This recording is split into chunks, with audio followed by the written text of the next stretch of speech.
Welcome to the Slop Farm. Enjoy the video. You start by powering down and removing any batteries so you don't short anything.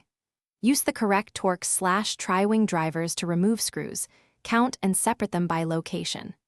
Once the shell is open, gently pry apart clips with a spudger and lift the board clear. Make sure to note ribbon cable orientation. If you see obvious wire breaks, expose about 5-8 mm of insulation where you'll work. This lets you access the joint quickly and prevents damage to delicate flex cables. Now you diagnose the exact break.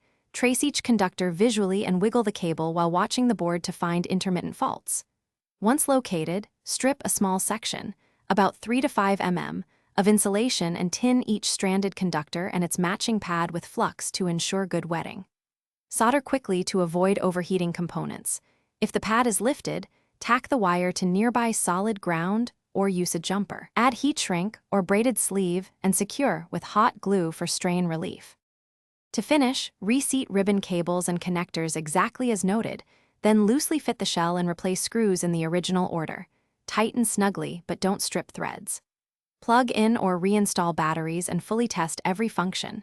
Buttons, triggers, sticks, rumble, and USB comms. Make sure inputs are stable while flexing the repair area. If problems remain, check continuity with a meter, reflow suspect joints, or swap in a replacement cable. One quick troubleshooting tip. Intermittent faults usually mean a cold solder joint.